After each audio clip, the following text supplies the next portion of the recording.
And we're live. Welcome to Dogs and Baskets. Today I've got Bill Bristow here to talk about ideologies. And I want to start off with a little story. I was walking my dog the other day, Lola. Excuse me, something's making some noise here. Today I've got Bill Bristow. There. Sorry about that. I was walking my doggie the other morning, Lola, and three humans with two X chromosomes. I'm not even sure how to reference people anymore. I think they were women. You can see where this is going already. And, oh, can we pet your dog? Yeah, so there's the two were in front, started coming up to me. And then the third one came up and said, "Oh, what's his name?" And I said, "Well, her name is Lola, and she's very sensitive about pronouns." And one of the girls looked at me, and I can see the gleam in her eye, and she's like, "Oh, well, pronouns are very important." And so she kind of reached in to soothe the poor dog's hurt feelings, because the dog could have been triggered. And a second girl chimed in, and you can tell she was in on it. The third girl, though, was full bore into the whole idea that we had upset the apple cart, and was really apologizing to the dog for using the wrong pronoun. Yeah, she was the one who had asked the question. So my question is how the hell did we get here to the point where female dogs now are part of intersectionality, which is highly ideological, of course. And so with me is Bill Bristow from University of Wisconsin in Milwaukee. And would you like to introduce yourself and explain who you are? Sure. Yeah, I'm a professor of philosophy here in Milwaukee, and I work mostly in the German folks, Immanuel Kant, Hegel, some Nietzsche. And I think how I got on your radar is I wrote the entry on the Enlightenment for the Stanford Encyclopedia of Philosophy, and I think you read that and thought I might have something to contribute to your quest for uncovering ideologies, and so. Well, yeah, it's my quest to solve all the human problems, actually. Nothing great. Yeah, right. Don't stop short of the Holy Grail. So yeah. Yeah, it might sound grandiose, but someone's got to do it. and it's a fascinating, and I'm sure you can make a huge contribution. I'm having spoken briefly with you last week, but it's a fascinating thing to me. Ideologies. I see ideologies as just glass ceilings everywhere in society that put a cap on what can and cannot be known, and their belief systems. I see science is ideological, religions are highly ideological, politics are ideological, ultimate Frisbee's ideological, and all kinds of different things, and it's all very fractured too. I mean, obviously people can belong to multiple ideologies simultaneously. And I look at everything in society right now. It just seems like everything's breaking down on ideological boundaries. So I just find it absolutely fascinating. And I'm looking in coming across your work, I was looking for someone who was well versed in sort of the last few hundred years of philosophy, because this really was born out of the Age of Reason and the Enlightenment and the rationalist doctrine, as far as I can tell so far, on how I look at science and Marxism both having. Let me back up a little bit. Modern science is 500 years old, and science made a major revolutionary change in the 1840s. With the introduction of hypothetical deductivism and scientific materialism. And it's so significantly different from what modern science had been the previous 300 years, that it deserves a different name. So I've named it Postmodern Science just because there seemed to be a logical explanation for it. And Postmodern Science began in the exact same decade as Engels and Marx writing the Communist Manifesto, or whatever Marx's book was, which I think is not a coincidence that both of these highly ideological institutions were born at the same time, basically. And so I have a question just for clarification, and I know we've talked a little bit about it, but I still find myself a little unclear. So could you, when you say science is ideological, religions are ideological, politics is ideological, what does that mean? What is it for something to be ideological? I'm still a little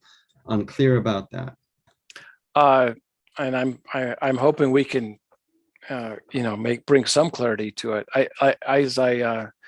As I mentioned, I think we can ask 1,000 people what ideology means and get 1,000 different answers.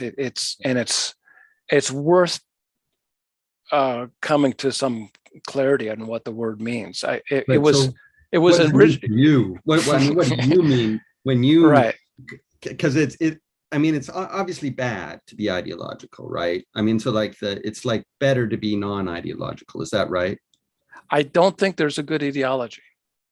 Right. So it's better to be non-ideological. So when you say, so it's a term of criticism, right? If you call science ideological, that means there's something wrong with it in your idiolect, in the way that you use the word, right? So I'm kind of asking, what does it mean to call something ideological? I don't have a written down definition. To me, something's ideological when it's built on some assumptions or some beliefs. When I look at different definitions of ideology, I come across things like normative behavior. Well, who's to say what is and isn't normal behavior? Epistemology is typically used in the same definition of ideology. So within every ideology, there's the idea that something can't be known or can be known, and there's an assumption of some base knowledge that comes with the ideology. And I look at what science is supposed to be, what philosophy is supposed to be, and what spirituality is supposed to be without religion. They all should start. This probably is even ideological. It seems to me they should all start with the same sentence: I don't know, and I want to know. And ideologies typically come with some base knowledge. Well, we know this. We know Jesus was, begotten and not made. Or in science, scientific materialism or scientific reductionism, which is not a bad hypothesis, but hypothetical deductivism is what creates the scientific ideology, because it says, well, here's what we can know and here's what we can't know, and they've created this firewall, which I see as somewhat arbitrary. Clearly, Marxism is, Karl Marx said, communism begins with atheism. I would say atheism is ideological because it's based on this knowledge that there is no God. So I'm probably not answering your question very well. No, it's very helpful. I think I feel like I'm clearer than I have been by what you mean by ideology. And it does, it kind of confirms in what we were talking about on a previous occasion, my sense that in my world, what it connects to is the history of skepticism.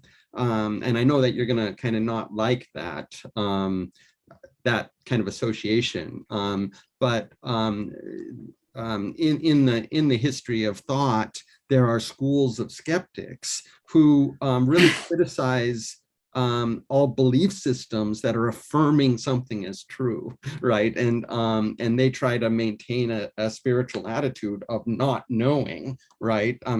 Where one doesn't claim to know, but one's always searching for the truth, right? But never claiming to know it, right? And that's a kind of, it's a spiritual discipline in the history of skepticism. And so that seems, I mean, it's allowing me to connect to your concept of ideology through my understanding of what the skeptics were after. Again, thinking that whenever one kind of affirms a belief, they call it a dogma, one's kind of gone beyond what one can know, and then one kind of builds on that, and it becomes this kind of fixed structure of certainties, and that's where one has gone wrong. Anyway, that I do feel like that kind of your explanation helped clarify for me what you mean by ideology. Right. And I've for what it's worth, I've spent the last 40 years beating my head against the wall in something called ultimate Frisbee. And I never understood, what's going on here. Like I revolutionized the game 25 years ago by bringing in this whole revolutionary new concept. And the game is just stagnant and it just doesn't change. And it's stuck in this, yes, there's dogma and there's beliefs, and it's got a lot of, what Jordan Peterson would call postmodern neo-Marxist principles in it. And now that I see all that for what it is, now and having lived through it and seeing, like I said, I don't think there's a good ideology, and seeing the downside of ideologies, I'm kind of seeing them everywhere. And I just find it a fascinating thing to go through. And now that we look at, and I don't want to, I almost have to be careful with what I say in this conversation, because I'm going to trigger some people, or they're going to, because most people who are ideologues don't realize that they're being ideological. But we see it in a lot of the activist groups, let's say, and a lot of people on the left will say right-wing ideologies, and I'm like, well, what? I mean, like, does that mean anything to you? What's a right-wing ideology, do you think? Me. Yeah. Do you have a? Because it just sounds like a pejorative without being able to identify, well, what is their ideology, and why are you against it? And just because someone, it just seems. Now the word, like I said, ideology just has become a pejorative, and it's not being used properly or understood. Right. I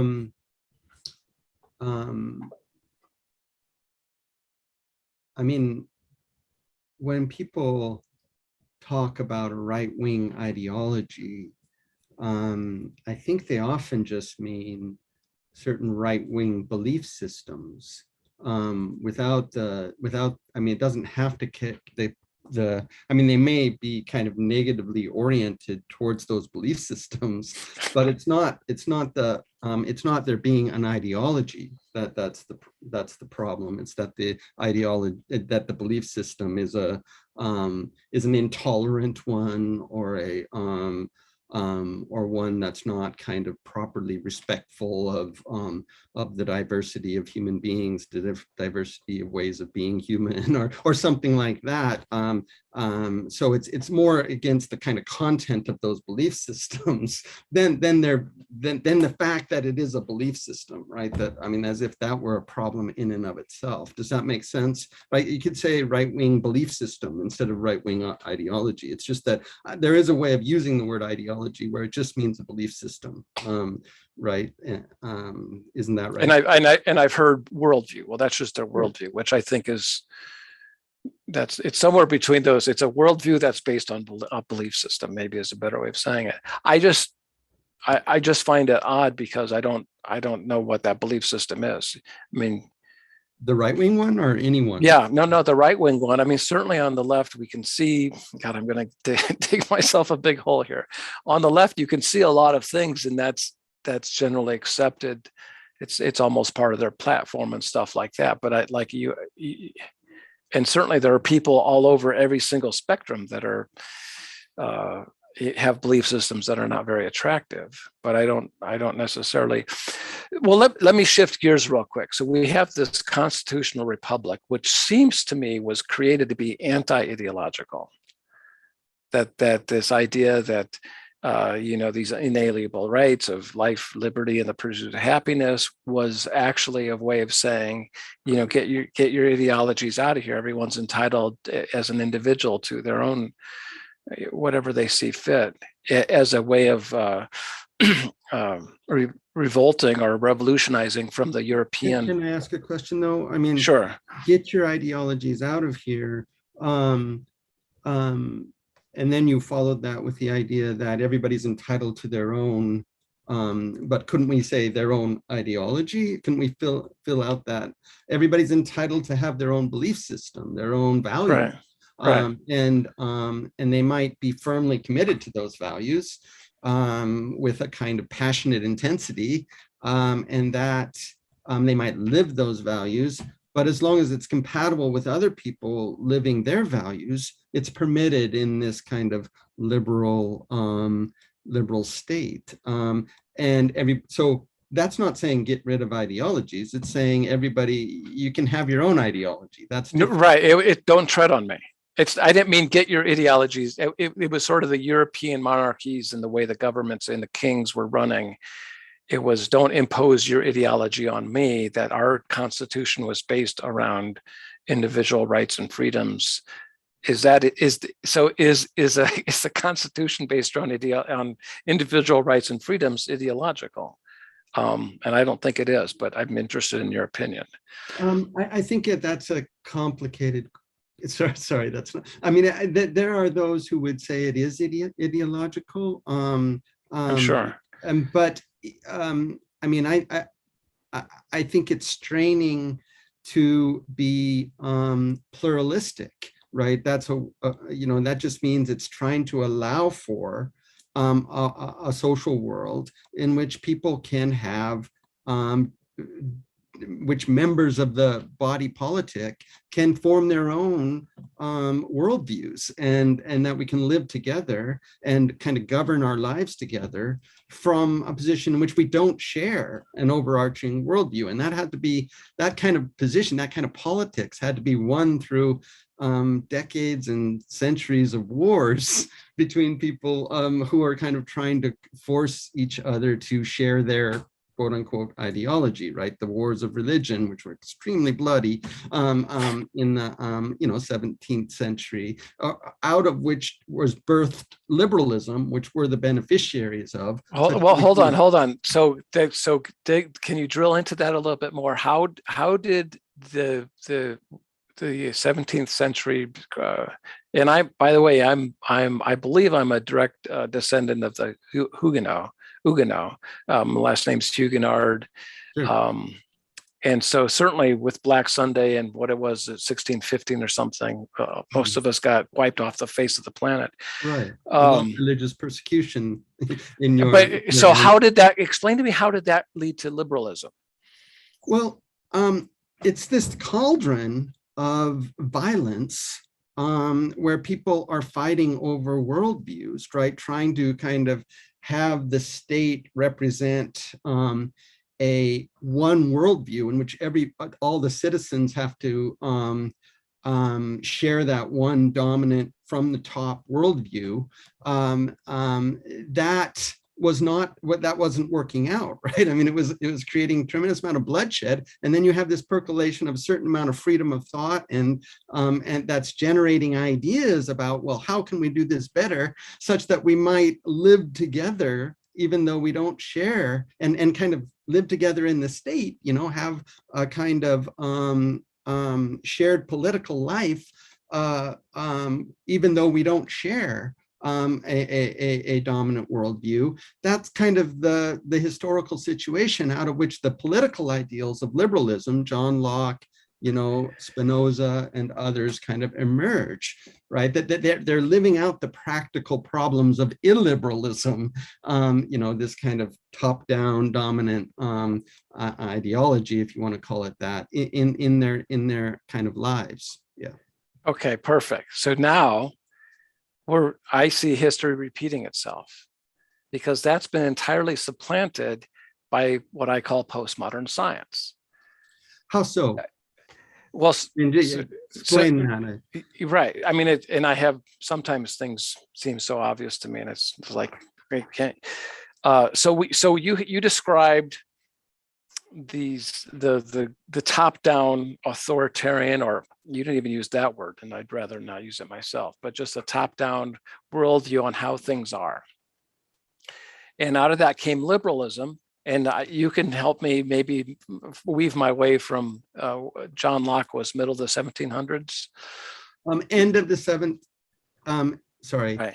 End of the 1600s, beginning of the 1700s. Right. I mean, his great work on which our founding documents partly based, the Second Treatise of Government, was published in 1689, just in the context in which England was establishing its own constitutional form of government, where you have a parliament that limited the monarchy. So that was kind of the birthplace of kind of the freedoms we're aware that we experience in our own republic. Kind of, I mean, in the 17th century, kind of very violent, well, anyway, somewhat violent century in English history, because they were working out their kind of these ideas, and John Locke was at the heart of it, and creates this document, the Second Treatise of Government, which then becomes something of a model for our founding fathers close to a century later. Anyway, sorry for that. Oh no, this is what I love. So in answer to your question, I see from Locke's period through in the Age of Reason and the rationalist doctrine. So after 150 years after Locke wrote his treatise, and during that time, like in the 1600s, most of the 1700s, the natural philosophy was what Bacon and Aristotle called science, what we now know as science. A lot of the major proponents were adherents to something called vitalism, which accepted that life was just some unseeable, unmeasurable life force energy, separate from basically a metaphysical model for life. And then by the 1840s, vitalism had become a pejorative. If you wanted to insult someone, you called them a vitalist, and science became, by the 1840s, your description of the top-down approach of here's the model, here's the worldview to look at, existence through, became this scientific model. All of our schools became based on this model. And this model, again, like I said, is based on scientific materialism, which, and you might be able to help me out with this, but there was this, you hear a lot of people describing that era as this great success. we can describe all of reality, all of life, all of the, everything. We don't need God anymore. We figured out a paradigm by which we don't need God to explain anything. That didn't mean that they actually could do it. It just, in their minds, that was the successful, triumphant moment in the 1840s, where they've got this new version of science. And that, to me, has your description of the governments in the 1600s of it being, like I said, a top-down understanding of the world got replaced by the exact same thing, which is what science is today. Does that make sense? I mean, kind of. I mean, it's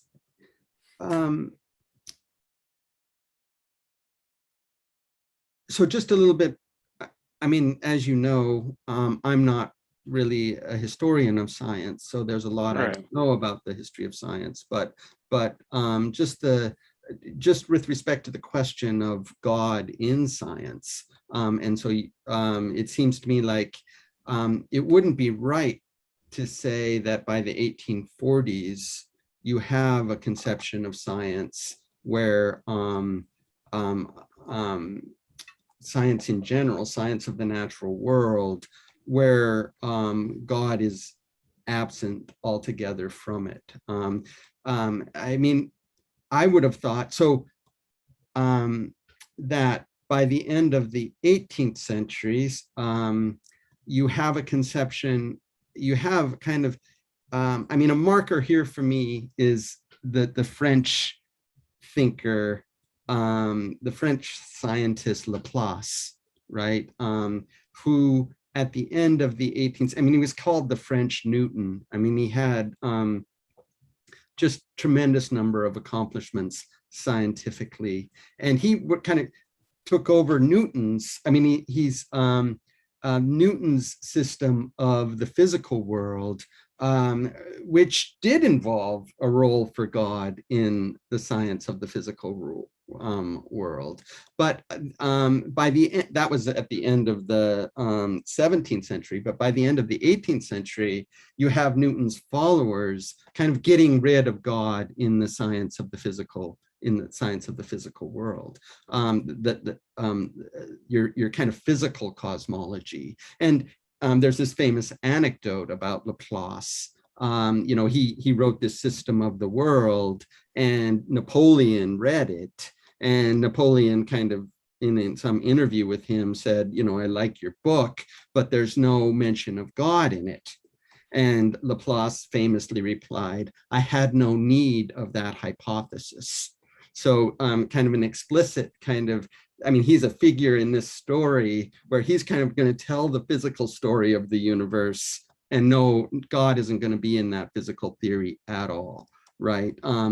But if you're talking about the living part of nature, biology, right? God is still important in biology in the 1840s, right? Because the 1840s is before Darwin. So we had no other account of the purposiveness in the natural world prior to Darwin, that whereby we could explain how purposes fit together in a living organism. So I don't think it's quite true that in the 1840s you had a kind of conception of science where God wasn't kind of presupposed or in the picture. I mean, that develops kind of later in my understanding of the history of science. Perhaps this is all just a footnote and doesn't matter, but that's how I would see it. I know that Berzelius, who is the father of organic chemistry, he was a vitalist. And one of his hypotheses was that you couldn't synthesize urea in the laboratory.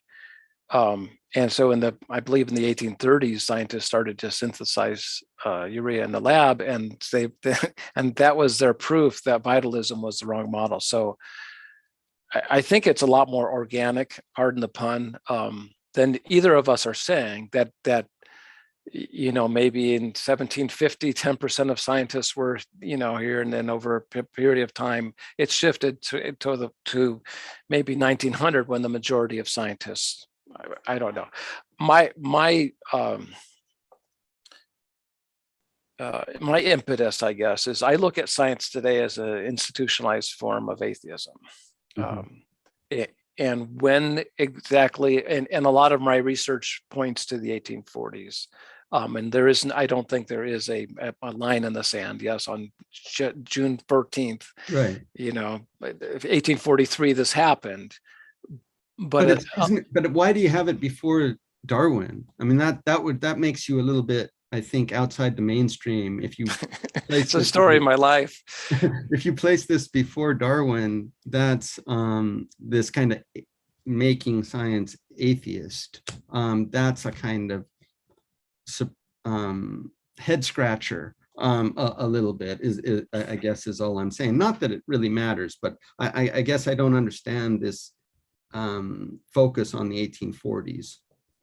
To me, that's when hypothetical, and I could, maybe I'm wrong, I'd love to be corrected, but that's to me when hypothetical deductivism was and scientific materialism were introduced into science. And hypothetical deductivism, which says we can't we can't test a hypothesis for truth, we can only test it for falseness. Mm-hmm. so if you can't create testable predictions from your hypothesis, then it's not a valid scientific theory. That's the basis of hypothetical deductivism. Maybe I've got my dates wrong, but that's my understanding that it happened in the same decade as Marxism started. Nonetheless, that's where we are today, and it's been, whether it's been 180 years or 160 or 140 years, people refer to that as the philosophy of science. Mostly hypothetical deductivism, and I would call it the ideology of science, because it's ideological. It's as I pointed out to you, in all my research, when I look at, and you're talking about Darwin, and when I look at all the different prevailing ideas of evolution, I see reincarnation as the major driving force behind all evolutionary biology. It's the most elegant, and to me, it's the most obvious model, and there's plenty of evidence for reincarnation. But the problem with hypothetical deductivism is that any scientist who is well versed in that will say, well, Frank, we can't create testable predictions with your hypothesis of reincarnation. Therefore, there's a firewall that says we can't go there. So we're stuck with natural selection and random mutations, because that fits within scientific materialism, whereas reincarnation doesn't. So that's ideological. It's a belief system. And meanwhile, there's as much evidence for abiogenesis as there is the Easter Bunny. I mean, there's no proof for it at all. So we have a system of science right now, which, no matter what decade it started in, is pervasive throughout society. And again, it goes back to what you were saying about a top-down. Certainly, science is top-down because it sits on top of our academics, our medicine, our pharmacies, our agriculture. I mean, science is kind of the pervasive overlord, if you will, on society. And if their model's wrong, or if it's a model of institutionalized atheism, that's not such a good idea. Unless atheism is true. But I'm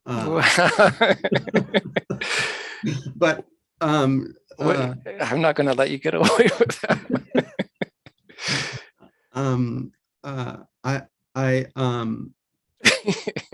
Wait, you can't just drop that. But what is atheism? I would define atheism as disbelief in the existence of a theistic God. Right. What's a theistic God? God, I mean, so theism is the belief that in the existence of God as a person, an individual with the powers of intellect and will. So, so you can believe in God and not be a theist, right? For one thing, you might believe in many gods and be a polytheist, right? Or you might believe in God in the sense in which the whole world is God, right? So that would be not believing in God as a person, right? With those capacities of will and intelligence. So a being like us in the sense that it's got intelligence and will. And it's an individual. Does that make sense? Is this making sense? Well, it makes sense, but it's a little weird because I've had conversations. I mean, this is like the word ideology. Like it'd be good if society had a really good word for atheism, because, I've heard a lot of different ones, and I've actually tried to argue that that's one version of atheism and have people shoot me down. What do they say it is? What else do you encounter the word to mean? I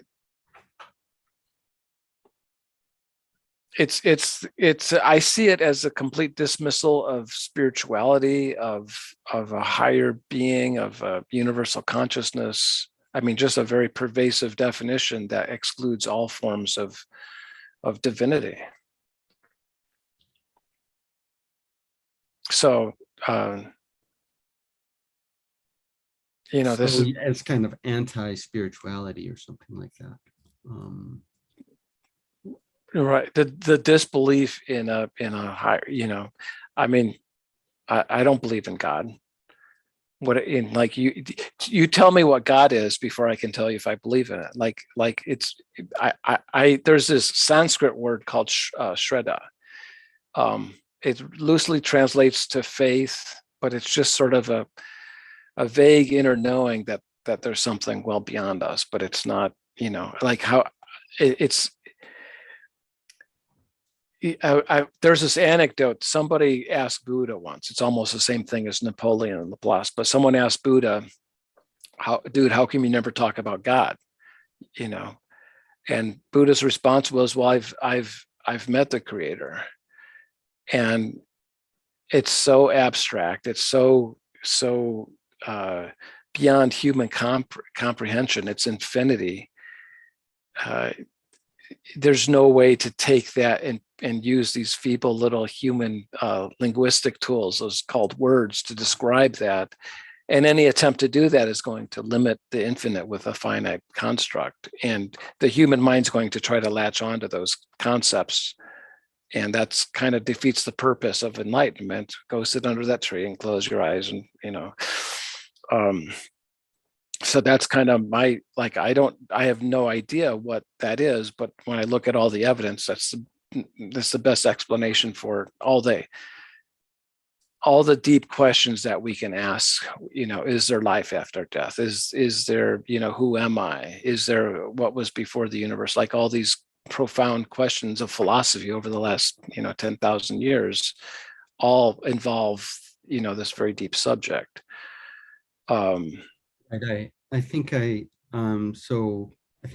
agree with what you're saying here, if this is what you're saying, right?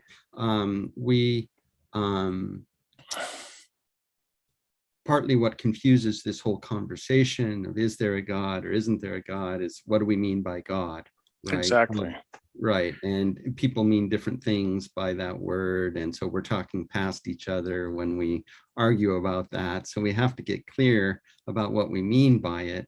And it's been many, many different things have been meant by it. Right. So when you say that religions are, or that atheism is ideological, what you're talking about is something different, I think, than I mean by atheism, right? Definitely. You're talking about some general kind of spiritual attitude where all of this stuff in something more, belief in something more, is nonsense or something, and it's all just the material world, and that's all there is, and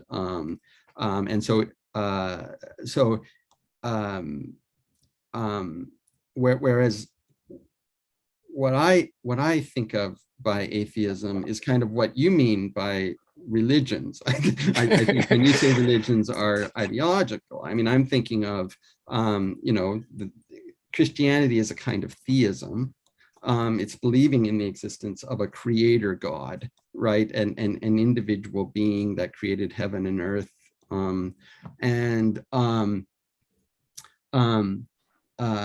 And Judaism is a kind of theism. And so atheism is just not believing in that being, right? It doesn't commit you to not holding that there's some God in some other sense. Most of my experiences with atheists have actually been in that category. The overwhelming, well over 90%, that there's nothing beyond this. My brother's a neuropharmacologist at Stanford. He's trying to solve epilepsy through pharmaceuticals.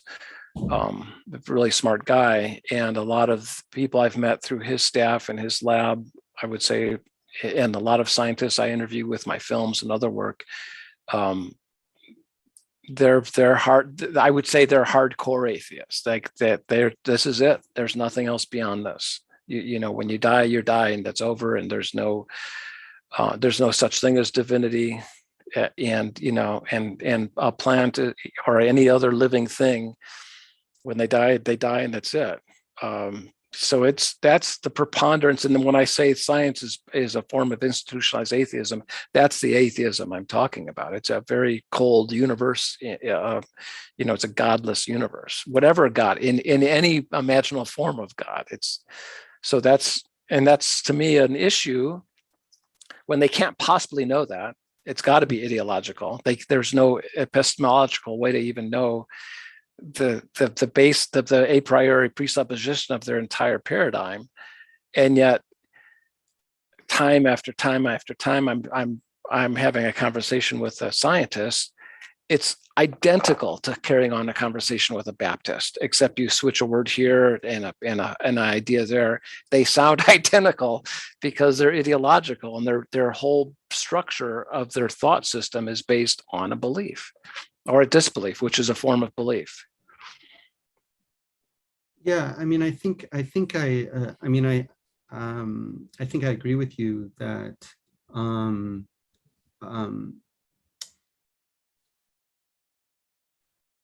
that's a very bold position to deny that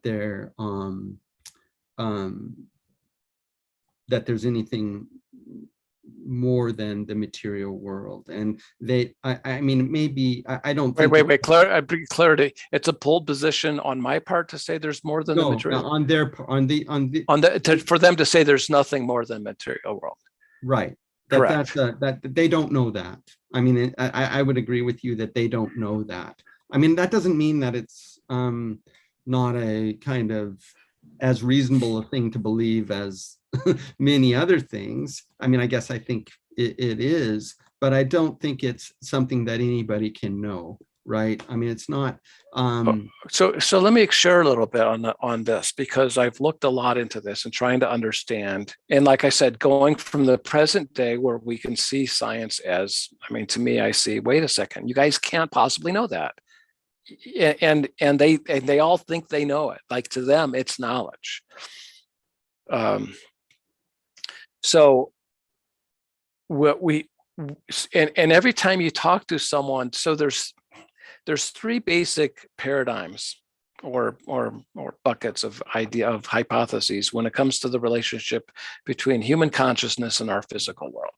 And please correct me if there's a fourth, but I think that you can fit all the different ideas into three categories. There's materialism, which says consciousness is produced by the brain. It's an epiphenomena of brain function. There's panpsychism, which says that the consciousness is a property of the universe, just like gravity or light or electricity, and seems to interoperate with our nervous system to provide each one of us with the qualia, the different experiences we have. And then there's idealism, which says that the entire universe is an epiphenomena of some consciousness beyond space and time. And the materialist will say, well, they'll invoke hypothetical deductivism and say, well, we can't test the other two for falseness. End of discussion. And they never bother to say, oh, well, let's actually test our own hypothesis for falseness, which is kind of funny. I mean, you can see the circular logic here. They don't even actually bother to invoke their own mechanism to test their hypothesis. They just say, well, that's the only one that's testable, therefore. But we can't test scientific materialism for falseness. And I wrote a paper. It's on my website, beyondmefilms.com. There's What is Life is the link there. And I wrote a paper and I submitted it to the Lancet and Nature and New England Science Medicine, Journal of Medicine. And I put in all the proper citations. The only thing I didn't cite is I created a list of 10 testable predictions, that none of which should be possible if the brain is producing consciousness, because they all represent phenomena that's observable and measurable, and experiments that have been done for 50 or 60 years that show that human consciousness operates beyond space and time. Of course, all the journals hated it. No one would publish it. And all the paper was really intended to do was say, can we agree, yes or no, are these testable hypotheses or not? Should I be able to control the output of a random number generator with my mind alone? That's a good question. Why is that not a good testable, falsifiable test for your theory? And basically, my my paper argued that consciousness has nothing to do with neuroscience. And of course, the publishers at Nature sent my paper to a neuroscientist. And he said, no, right. So that's all ideological. Like you can't, how are they going to get out of their paradigm? If their paradigm is ideological, it has these firewalls that protects itself. Right. That, it just may be you're sending it to the wrong journals, I mean, in the sense that,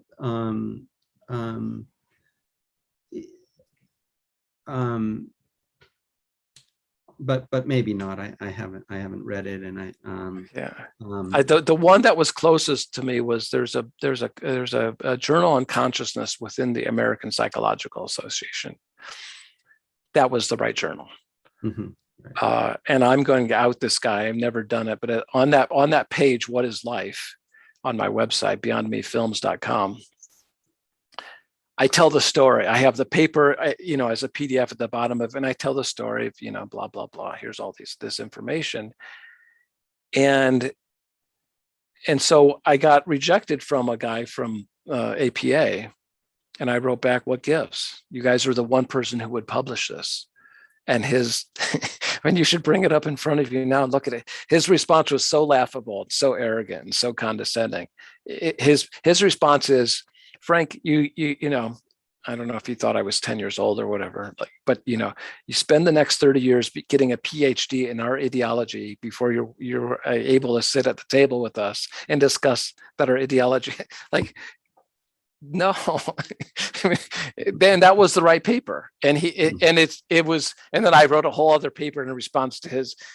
I don't know what his name is, but I blanked it out because it's really not about him. I didn't really want to say him or the journal, because any one of them could have written it. It's just so laughable. It's like, do you take do you take Jesus to be your own personal savior? I mean, it was such a hard.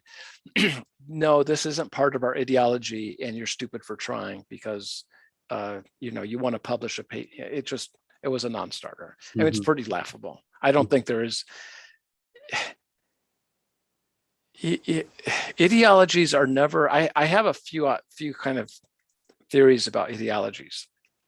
Ideologies always are divisive because they create a dividing line between people who believe this and don't. Ideologies tend to get equal and opposite ideologies, which is what you described earlier. And I kind of filled in the blanks when you were talking about the 17th century religious wars and how that gravitated into Locke, and then eventually into Marxism and postmodern science, which are ideological. The ideological extreme on the spectrum from religions, but they're just as ideological as each other. And anywhere in society where we have organizational ideologies, we're sure to have institutionalized bigotry, the lack of tolerance for non-like-minded thinkers. Mm-hmm. So this is what I experienced with all the journals that I published to, which was, we can't, this doesn't fit within our paradigm. We're not going to publish it. I'm like, well, that's the whole point. Your paradigm is wrong. Mm-hmm. It's not tenable. Scientific materialism. Let's put it this way: if you had all the information that we have right now in studies on human consciousness, and you had all the information we had on modern physics and quantum mechanics in the 1840s, there's no way in hell that scientific materialism or hypothetical deductivism would ever see the light of day. They're just not tenable. The model's wrong. But now that they're entrenched, it's almost impossible to uproot them, because all the people that are ideologues within that umbrella, they can't even, there's a barrier. They can't see that their model's wrong. They think it's the right model. Yeah, I mean, I don't know enough about science to know whether its model is constraining in a way that's that's blinding it, or not.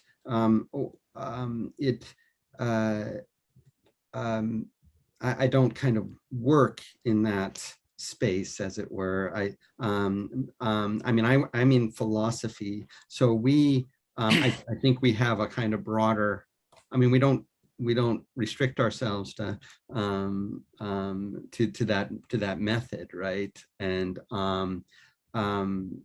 I mean, a figure here who kind of comes to mind as I'm talking to you is William James. I mean, William James, he was obviously a scientist, but he felt about science that it was kind of limited, right? And he was a believer in what he was calling something more, right? And he wanted ways to explore it scientifically.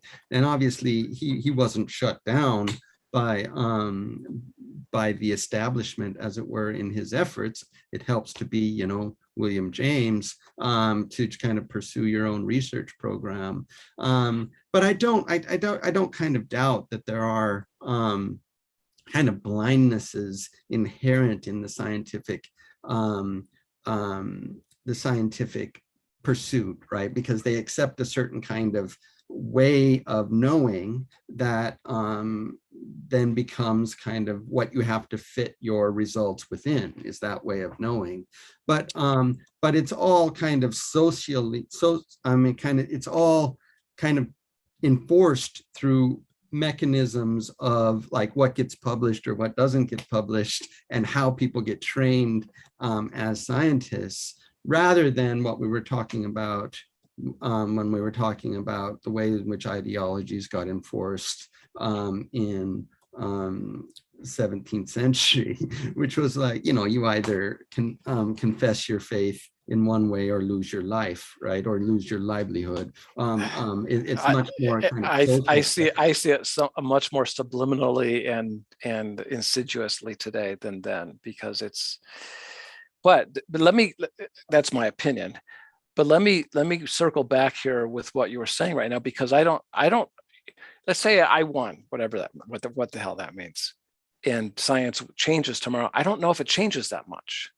But what does change, and I think this is where you actually will have an interesting contribution here, is I don't think it's such a good idea that our entire academic system, from kindergarten all the way through PhD, all our biologies, our medical doctors, pharmaceuticals, all the people in that ecosystem, the teachers, if you will, have been indoctrinated on a system of institutionalized atheism. It's not specifically, now I get what you're saying, well, that's not my ballpark, that's not my sandbox science, and I agree, but you're the philosopher, and I'm saying, God, we have this, pardon the pun, God, we have this, thank God for God, we have this system right now where the system of the 17th centuries, that with all the fighting in the church, has been supplanted with this societal institutionalized form of atheism, that basically science has robbed humanity of its soul, and it's time for us to take it back. And that's really not about the scientific story, it's the philosophy of science, or the ideology of science, and how that's pervasive and ubiquitous in society right now. That's what needs to change, I think. And I don't know how to have that conversation.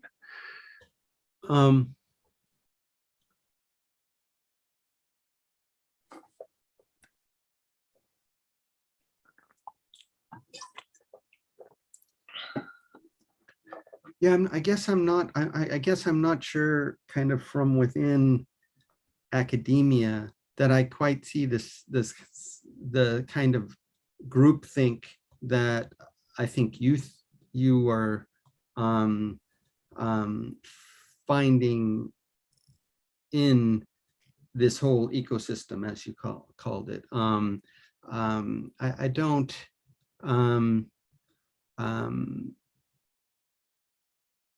think there is a kind of atheism that's being preached. It's subtle. It's not. I don't. It's not. It's not. It's. I see the results. Mm. I don't. There's not a course in atheism. I've never heard of that, and you would know more than anyone. I don't think people are teaching that. It's just implicit. I've taught such a course. Oh, you have. Right. I don't think it's implicit in. It's just on practical terms. It's not. It's just not part of the vernacular in science, in academia, which, like I said, from grade school on up. How would it look different? How would it look different? You read my mind. I started to craft a book on what it would look, and it took humans from kindergarten on up, and how they were taught in schools that life is this. They were basically taught vitalism. But they weren't. That wasn't what it was called. But they were just taught, "Hey, life is this thing. Life is energy. We can never create or destroy energy, and every living being that you experience, this is what life is." And then you just learn through school, and then you're learning all this research on human consciousness, and that the human mind is capable of all these things that science says is impossible. But it wouldn't, in that world, that they wouldn't say that, because you're just being taught, oh, we have these faculties, and you can refine them, and that just sounds like ideology, because it's very strong content that is being taught as true. So that assumes we know these things, right? That assumes we know vitalism is true. Do we?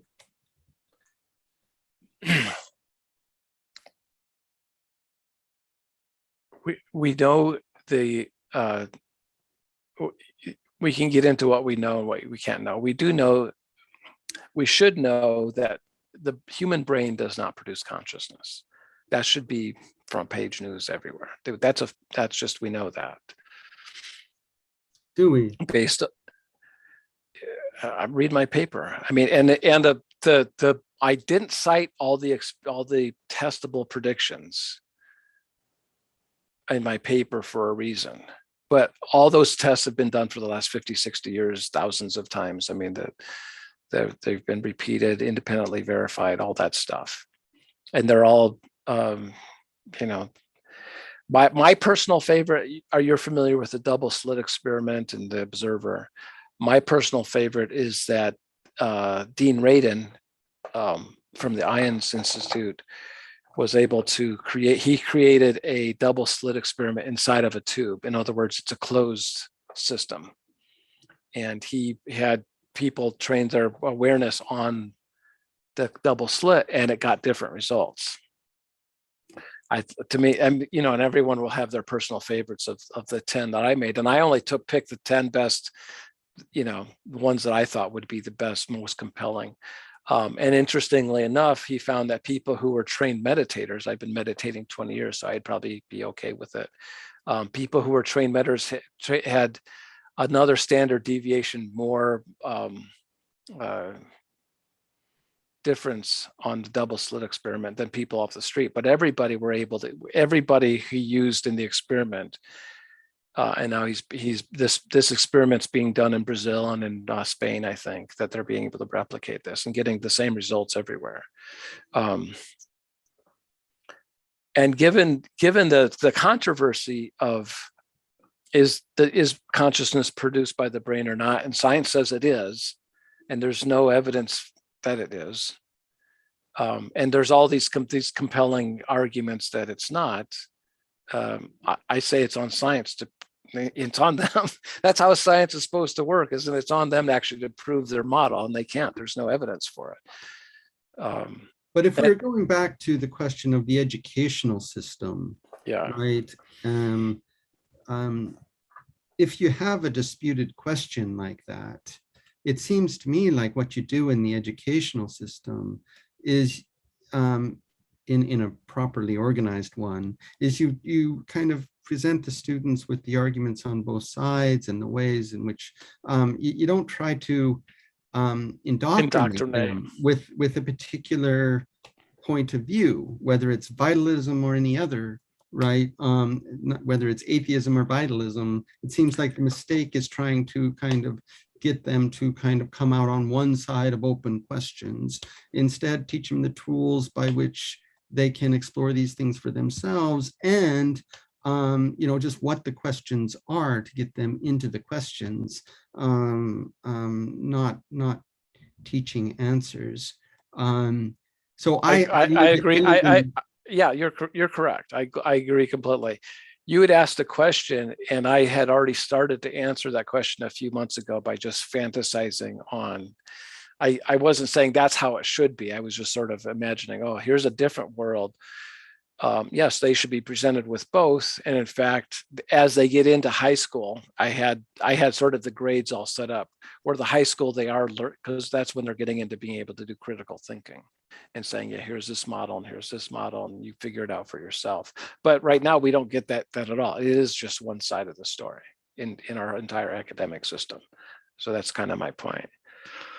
I'm not sure. I just kind of not sure I agree on just the facts about. I mean, there's an awful lot of religious instruction in this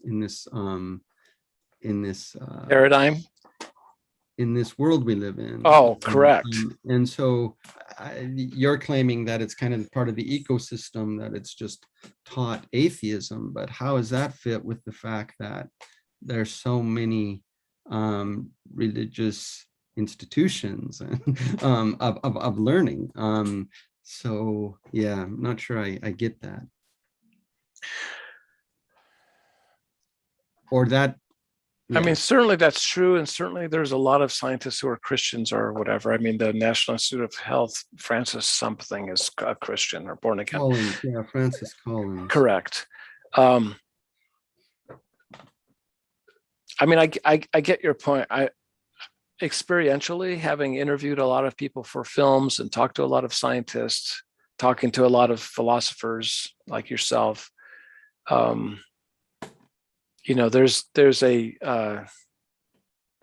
a prevailing undercurrent, and I certainly look at Marxism, where and we don't have Karl Marx in front of us to answer which version of atheism he's talking about when he says communism begins with atheism.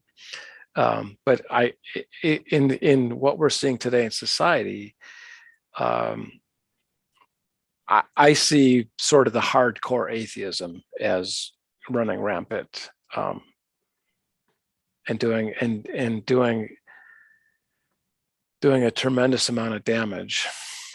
I did say, press me up against the wall if I say anything ideological. So, I definitely want to shy away from that.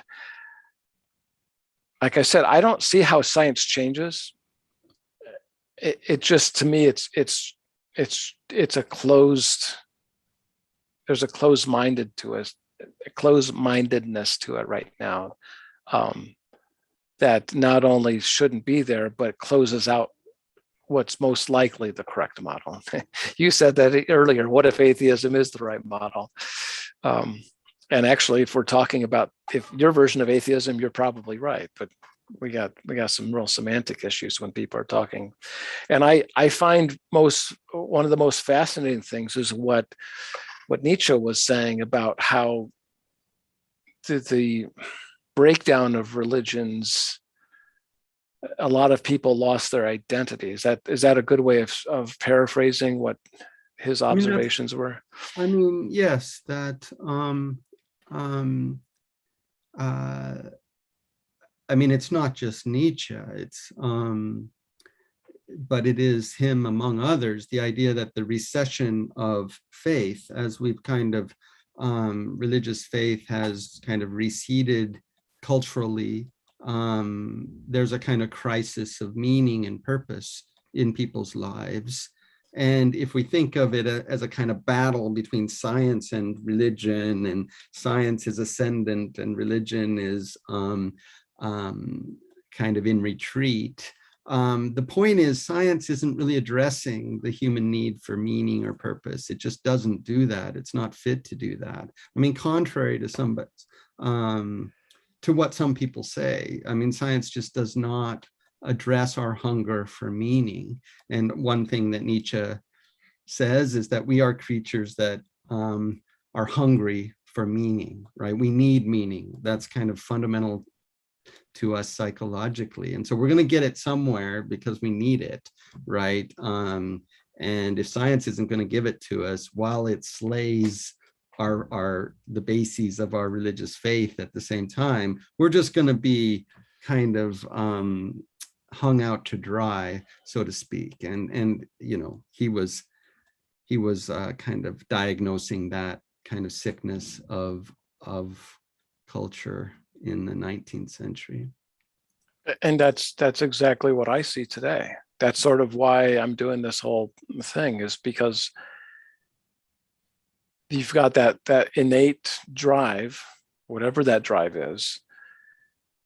And certainly religions being ideological, I think people tended to throw out the baby with the bathwater in terms of, I mean, that drive is innate, no matter what your religion is or anything. You know, this sense of purpose and identity and direction, and who, you know, asking that question, who am I? And so people without religion, some people like to, you probably know who I'm talking about, like to talk about, well, we don't need religions to be moral people or those kinds of things. But that's not answering this point of giving people a sense of purpose and meaning and direction that religions gave. But of course, religions came with all this other baggage. Can we have both?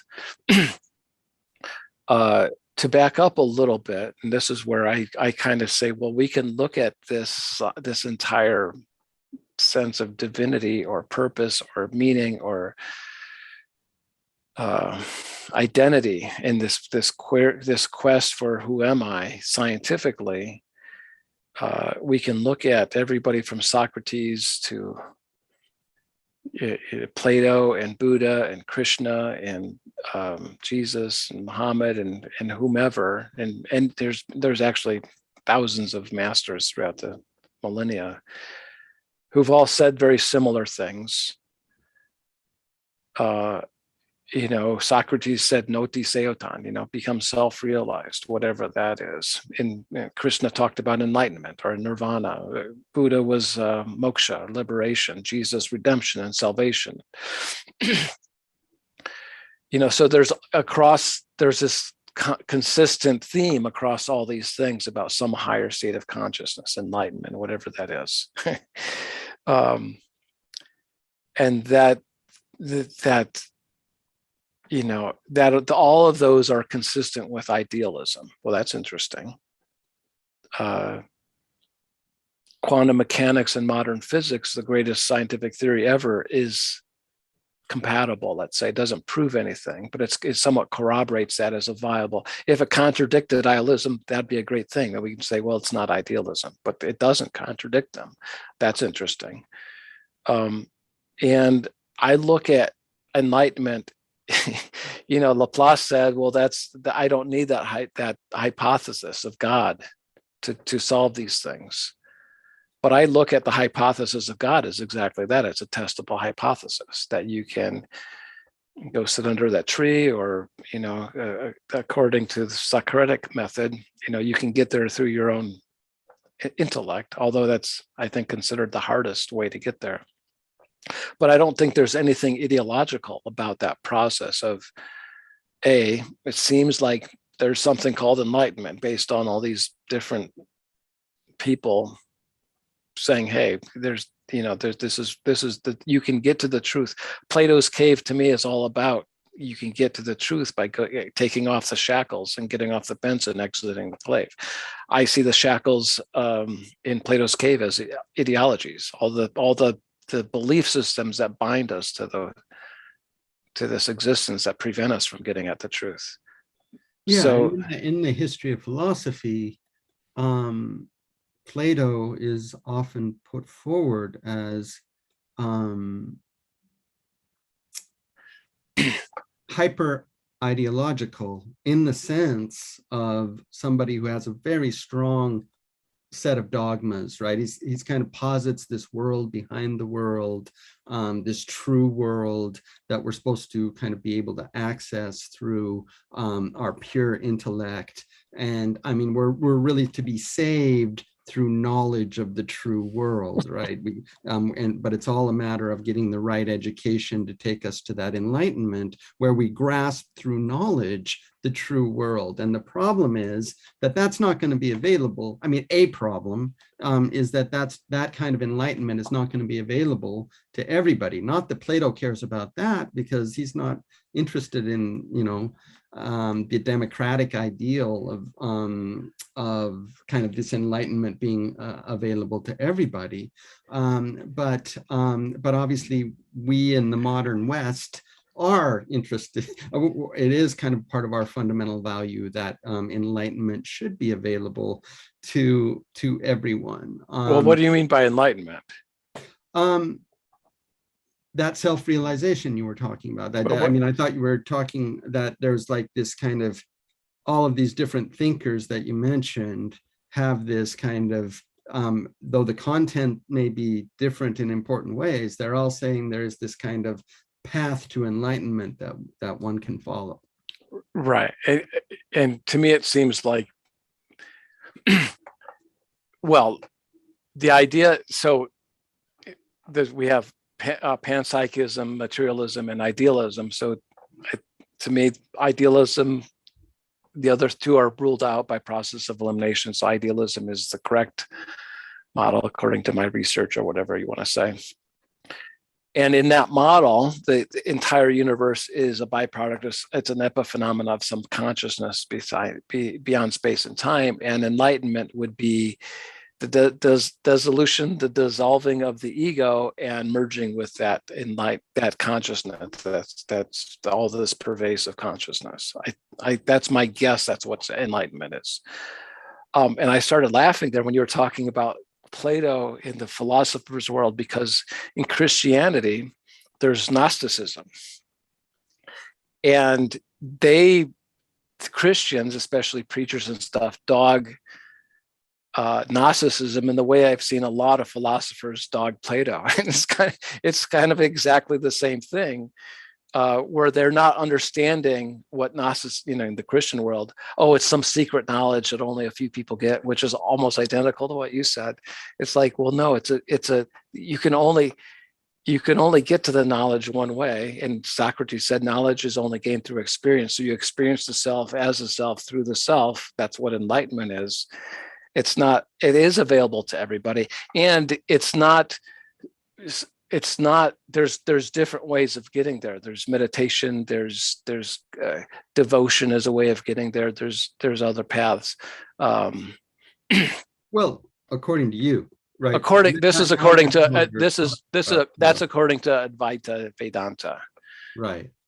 And Gyan Yoga, which is using the intellect in Vedanta, is the most that's reserved for people who actually have a massive enough intellect to get there. But most people can't, like you said. But there's other ways. It's not the only way to. Stairway to heaven is not a stairway; it's a pyramid. There's different ways to get up there. Mm-hmm. So that, to me, nothing about what Plato is saying is ideological. It's very much a description of what I'm describing. And in fact, he predicted the crucifixion of Jesus 450 years before it happened by saying people who do become enlightened and then come back down and try to remove the shackles are attacked and killed by the people on the benches, because they don't want to have to suffer the same fate as the enlightened person. Well, I mean, maybe I should just clarify. I don't mean to be disparaging Plato. I think very highly of Plato, but what I'm pointing to is just the fact that Platonic knowledge is, I mean, there's an awful lot of kind of theoretical apparatus in the idea that in the kind of Platonic metaphysics, right? In Plato's conception of what and how enlightenment is attained, just brings with it a lot of ideology in that kind of sense of ideology of a lot of dogma. Now he argues for it all, but no one buys those arguments anymore for the most part, right? I mean, but that's not to say that there aren't a lot of kind of philosophical power in his kind of arguments. There clearly is, but in that sense of kind of just bringing a set of kind of I mean, the opposition between the skeptical attitude and the Platonic metaphysics is pretty stark. So Nietzsche, for example, is a great critic. I mean, he actually lumps Christianity and Plato together because, and you know, there's historical basis for this. I mean, he calls Christianity basically Platonism for the masses, right? Because the idea is that the Christian believes that the true world is the world beyond, right? The world that they actually live in. The world they live in is a fallen world, not the true world.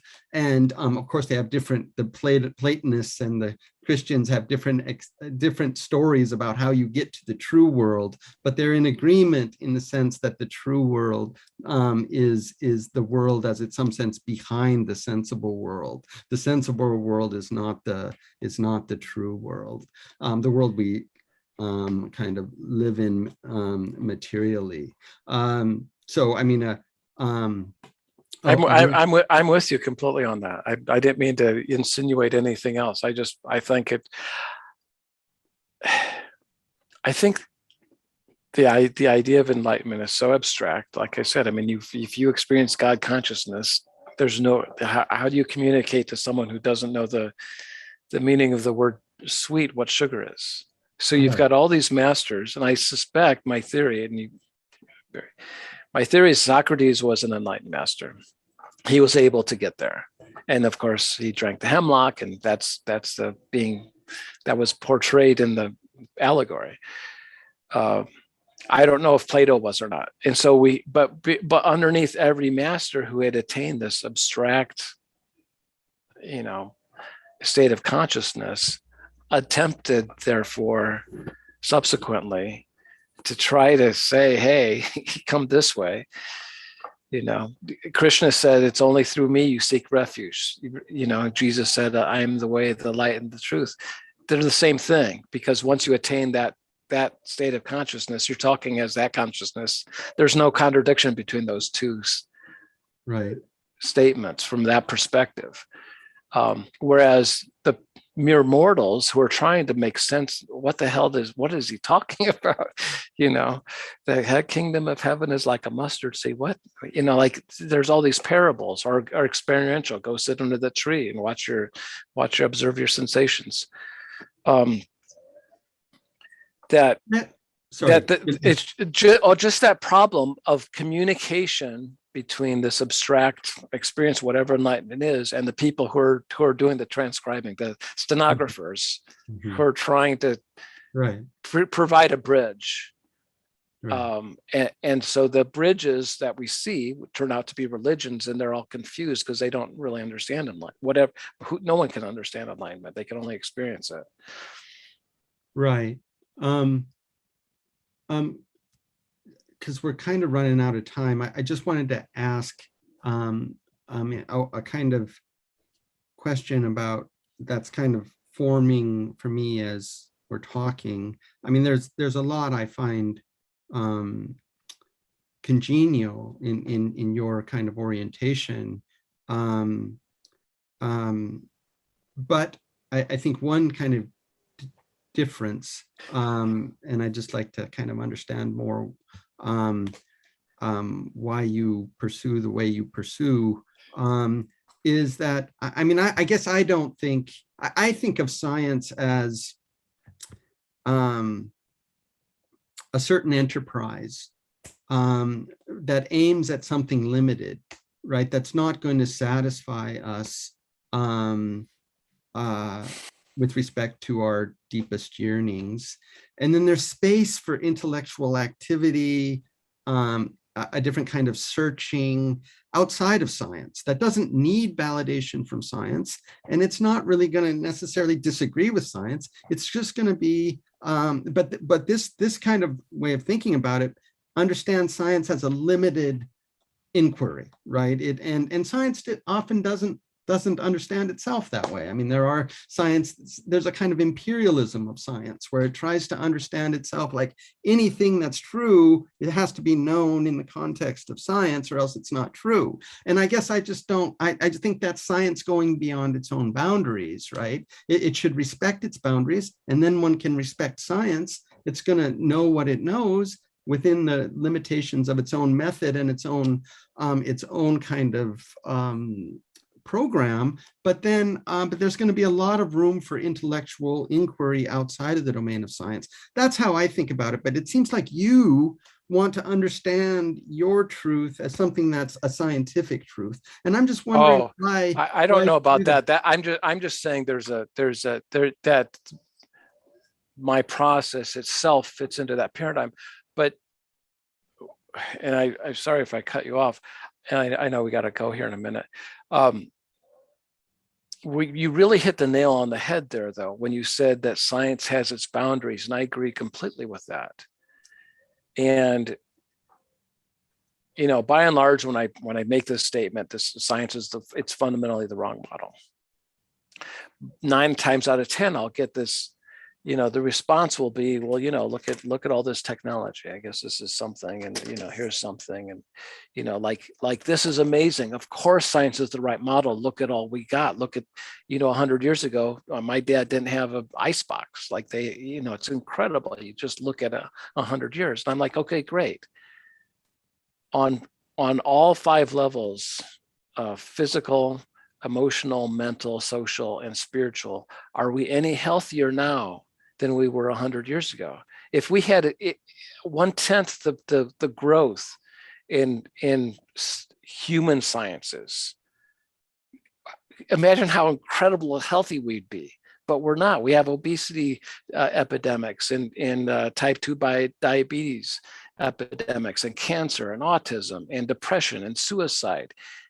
On and on and on it goes. We're not well. There's anyone who says that we are, or says, wow, this scientific model that we've had, if you chart it for the last year, okay, well, we've got higher life expectancy. We're not well. Maybe we're living longer, but the quality of life is lower. People are not as happy.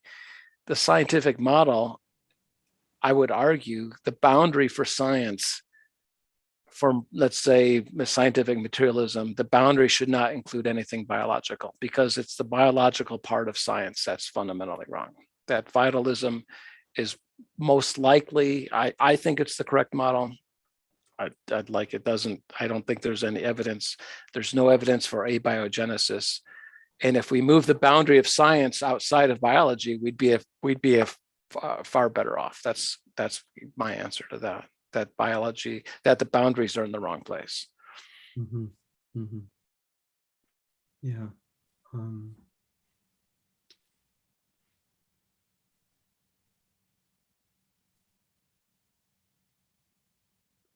I don't know how to move that, because it's so entrenched in their ideology, like their science is for everything. It's like, just in general, there's this science of biology. We're not a healthy species, so there's not much evidence to suggest that the scientific model, for what I call postmodern science, is the correct model for understanding life. They certainly don't have a great track record.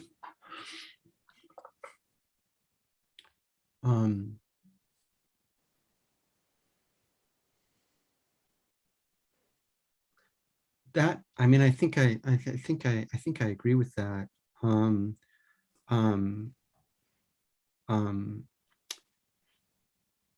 Just to kind of bring it back to Nietzsche, Nietzsche really tries to understand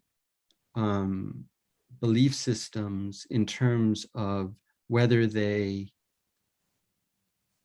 promote health or inhibit health. So really the way he thinks of everything is in terms of what's health, what's producing more and better life, as opposed to and so you can kind of tell what's an affirmable belief system in terms of it makes life richer.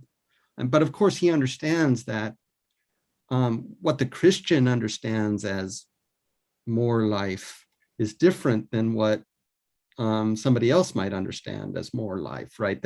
But that it's always a project of interpretation. We're always kind of interpreting what makes for more life and what makes for less life. There's no stepping out of the task of interpretation by appealing to some data that are going to shut up the opponents. There's no standpoint like that. It's always just kind of struggling to know what is health inducing and what's not health inducing. And he looks at Christianity and he says that's making us all sicker. You know, he thinks science can't make us healthier. It's just not. It kind of goes beyond its own boundaries. And so then he's kind of trying to make up something that he thinks is going to affirm life to a greater extent than what culturally he's inherited. I'm just wondering, I still don't quite understand why you should kind of go on your mission by trying to engage with science, as opposed to just, okay, let science, don't talk to the scientists, because there's, not everybody wants to hear the message in terms of science. They might want to hear it in poetical terms or in mythical terms, or why put it in scientific terms unless you are yourself accepting the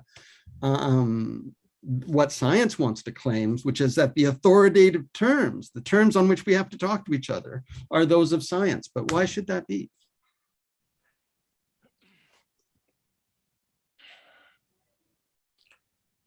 I think I'm more like Nietzsche. I mean, I just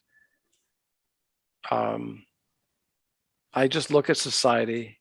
I see the way society is broken down certainly over the last 3 or 4 or 5 decades. You can go back much further than that. I see how religions certainly filled that very human innate drive, but they came with. I look at, in my own personal life, I look at, let's say, liberal, atheists, socialist kind of people, lots of them. And then I know a lot of people who are sort of Christians who are combating, God's going to win and we're going to win, and with what's going on in society right now. And it's like, come on, guys, can you not see to the Christians, you're no different from them, that it's your ideologies, it's your belief systems, and you're believing something that can't be known, and you're imposing your belief, or your belief system is better than theirs. It's the same problem. That all the benefits that you can get from, it's like Christianity can give people that a taste of a sense of direction and meaning and purpose, but all ideologies are like training wheels. They're going to kind of help you get up to a certain point and get you going, but then those same training wheels that got you to that point become a hindrance instead of an aid. And so whether it's not just science. I mean, I look at Christians, it's like, come on, knock it off. Jesus was not an ideologue. You guys are ideological. Do the math. Use some critical thinking. I look at the socialists and the communists and saying, your whole model, where are you getting meaning and purpose? By burning down buildings and throwing riots? Like, where's that's your sense of purpose? Where's your individual responsibility for who you are and your own growth, your own health, your own happiness? Science also, it's like, come on, what are you guys doing? You're putting HIV genes, you're splicing them into coronaviruses and creating these designer viruses that are going to wipe out so many people. Like ideologies in general, I'm saying knock it off. You're all based on some sort of a priori presupposition, some belief, something that you think you know is true, but you can't possibly know that. Drop those away. You can still find purpose and meaning and value and identity in life that's towards the hypothesis of God, if you will. And not a single bit of that's ideological and or religious based or science based, but it's all of those. Why not put my personal energy towards reaching out to people and saying, just have some self-awareness of what your belief systems are. In the woo-woo world of self-improvement, there's this idea of self-limiting beliefs. That's redundant. All beliefs are self-limiting by definition. Drop your beliefs and move beyond them.